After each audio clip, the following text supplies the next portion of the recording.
It's Sybil Wilkes with what you need to know today. It's Wednesday, May 5th, 2021. Number 1. After weeks of speculation and conversation, Texas businesses have voiced their displeasure with Texas state politicians and the restrictive voting bills. One coalition, Fair Elections Texas, made up of several dozen corporations, including American Airlines, Hewlett-Packard, Dell, and Microsoft, stated opposition to any changes that would restrict eligible voters' access to the ballot. A second letter, signed by over 100 Houston executives, took a stronger stand against proposed legislation, comparing the bills to voter suppression. Number 2, the U.S. Supreme Court will hear Terry versus the United States, which could determine whether people imprisoned for possessing small amounts of crack cocaine will be eligible for reduced sentences. A bipartisan coalition of senators, attorneys general, and advocacy groups have all weighed in, urging the highest court to extend relief to low-level offenders. The petitioner in the case, 33-year-old Tararik Terry, was sentenced to 15 and a half years in prison after he pleaded guilty in 2008 to possessing 3.9 grams of crack cocaine. A ruling in the case is expected by the end of June, and Terry is scheduled to be released from prison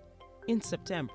Number 3, the Federal Aviation Administration announced it will extend its stricter enforcement against unruly passengers. Airlines have reported more than 1,300 instances of misbehaving passengers since the beginning of this year, 2021. In a typical year, the agency sees 100 to 150 formal cases of bad passenger behavior. The announcement stems from passengers who have been apprehended for refusing to wear masks, drinking their own alcohol on flights, and engaging in physical or verbal assault of passengers and flight crews. Number 4, federal charges were filed against 5 people over the weekend after a 911 call led to the Houston Police Department discovering 97 migrants locked in 2 rooms at a Southwest Houston, Texas home. According to several of the victims, they paid thousands of dollars to be smuggled into the U.S., but were forced to stay in a stash house for weeks while being extorted for more money. 5 females and 92 males, with the youngest being in their early 20s, were discovered at the home. Number 5, Simone Biles is ending a nearly 6-year deal with Nike and taking her talents over to Athleta. The gymnast just inked a sponsorship contract with Athleta, a Gap brand fitness apparel company. Biles is part of a plan to bring in a new consumer base as it's set to open 20 to 30 stores this year. Here's your daily inspiration from Yogi's Jewels.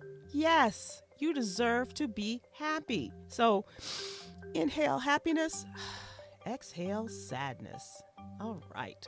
Join me today live on YouTube and Facebook at 7 p.m. Eastern, 6 p.m. Central with Myra J. and Stephen Hill as we discuss today's top headlines and more. Thank you to our What You Need to Know partners, Alpha Kappa Alpha Sorority Incorporated and Black Voters Matter. To subscribe to my free daily newsletter, please visit SybilWilkes.com. Be informed, be empowered.